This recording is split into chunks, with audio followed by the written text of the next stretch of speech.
Now I invite Dr. Abhilash Nair, sir, who is a glaucoma consultant in Giridhar Eye Institute, Kochi. He will be talking on beyond intraocular pressure, risk factor identification and management. Over to you, sir. At the outset, I'd like to thank Maya and the team for inviting me. Now, all these talks on NTG are going to overlap a lot. So, regarding management, I'll leave it to the next speaker because that's what the main topic there is. So, as mentioned earlier by my previous speakers, it's basically a primary open angle glaucoma. So, make sure the angles are open. You should not miss a primary angle closure glaucoma as an NTG just because you don't do a proper gonioscopy. And IOP should consistently be within the normal range.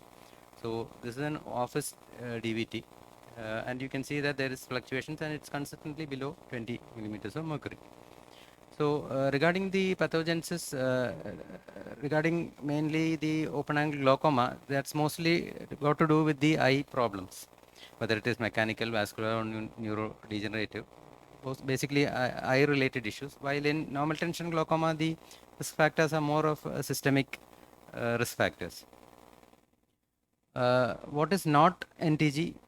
That is very important. It could be a glaucoma that was active earlier, but that has now burnt out, like probably a steroid induced response that was there earlier. Now there is no steroid induced response. So the IOP has come back to normal. It could be a pigmentary glaucoma as mentioned earlier. It could be an event of blood loss which appeared, which happened during an accident. It could be eclampsia that is causing neuronal rim changes. So all these you have to, rule out, because there also the IOP will be normal. You will get notching, you will get field changes, you will get everything will be, correlating to a glaucoma. Your RNFL, your GCL, everything will be telling it is glaucoma. But it is a burnt out stage. It is not going to progress. So demonstrating progression is more essential when you are dealing with normal tension glaucomas, because most glaucomas won't progress in the normal tension range. It could be dysplastic optic nerve, optic nerve pathway compression, or even other neurological CNS pathway disorders. Imaging, as Maya mentioned, is very, very important. Ischemic optic neuropathy also, Dr. Maya has referred to. So, what are the factors that are now, related, or which we know can cause normal tension glaucoma? One is decreased optic nerve perfusion, as Shweta mentioned. Low CSF pressure is one thing. Lamina cribrosa abnormalities and predisposition to apoptosis. Risk factors, there are numerous risk factors. Most of them, they are similar to open angle glaucomas. Old age, family history, low central corneal thickness, myopia, female gender. Female gender probably because of the vascular abnormalities which are more common in female gender. Obstructive sleep apnea, neurodegenerative diseases, the translaminar pressure difference. Now that's a very controversial thing, but that has been demonstrated to, cause progression of glaucoma. I'll come to that later. Nocturnal hypotension, primary vascular dysregulation syndrome. This syndrome has been developed, found out recently only, Flammer syndrome. And genetics. Genetics we will also come to. Now, genetic studies are becoming more and more common as far as pediatric cases are concerned, and many genetic abnormalities have been discovered with relation to NTG, the optineurin tank binding kinase. These are involved in innate autoimmune functions. So they cause, when they go wrong, they cause an predisposition to apoptosis. Myocillin gene, all these are associated with NTG, more common in NTG patients than otherwise. Disc and NTG is very important. Disc hemorrhage, Dr. Maya was mentioning. Now, myopes with small disc. If you see a myope, you usually expect a larger disc. Large disc, maybe dysplastic disc, lots of peripapillary atrophy. You can't find out where the edge of the NRR is. But myopes with small discs, now that is probably, you have to be alert to NTG.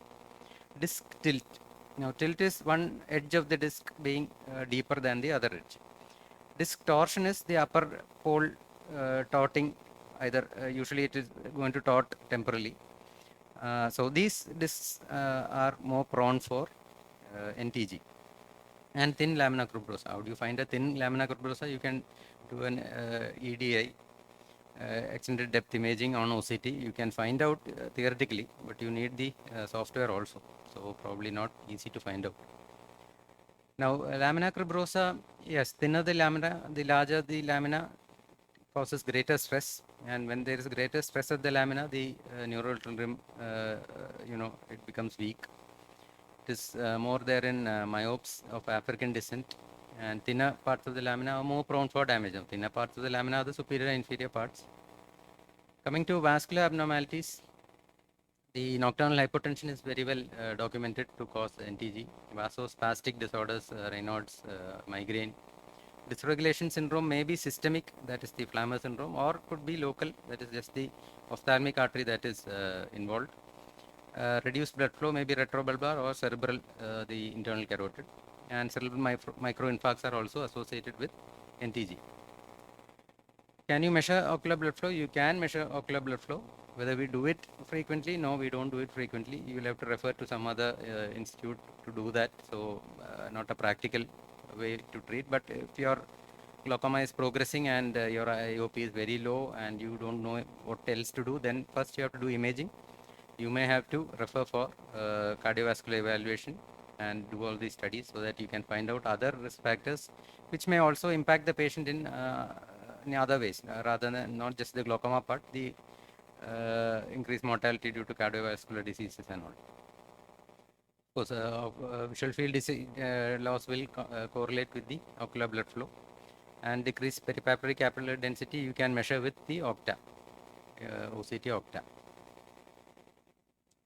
Fluctuations in ocular perfusion pressure, Dr. Shweta was mentioning, unstable oxygen supply, fluctuations in the BP, reperfusion injury, oxidative stress, apoptosis. It's a vicious cycle. It keeps on, going down. Retinal venous pressure. Retinal venous pressure was not given the initial, it was not thought to be very important. But it has been found that retinal venous pressure increases in patients with NTG. There is vascular dysregulation, increase in endothelin and homocysteine. This is Flammer syndrome, usually seen in young ladies. The physically they'll be slender, cold hands and feet, low BP, extreme sensitivity to temperature. Circadian rhythm is usually shifted. They sleep very late at night. They can't sleep properly, and they sleep more in the morning. Instability of the ocular blood flow and the ocular perfusion pressure has been seen. L-methyl folate is supposed to improve the condition. Nocturnal sleep apnea, impaired CSF, decreased CSF pressure. These are all studies which showed that patients with decreased intracranial pressure are more prone for NTG. Now, how do you measure the pressure? You have to measure the pressure in a lateral decupitous position. Whether that is the pressure in the optic nerve sheath is another moot point, because our optic nerve sheath has fenestrations that keep the pressure around the optic nerve constant compared to the intracranial pressure, which varies very much when you change position. But still, decrease in intracranial pressure has been shown to increase the NTG. So lots of studies based on that. Now the other question is, can lowering the intracranial pressure cause NTG? So there's a study on that also, which was it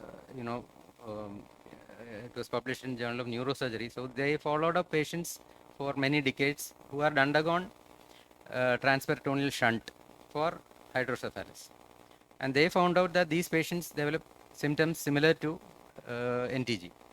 So definitely ICT has a correlation with NTG. Sorry, just one more. So obstructive sleep apnea, the symptoms: loud snoring, apneic smells, daytime drowsiness, headache. They are more prone for cardiovascular disorders and type 2 DM. This is the stop bank questionnaire for obstructive sleep apnea. If you have a value more than 5, that means it's high risk. You have to send for sleep study and respiratory medicine consultation. Thank you.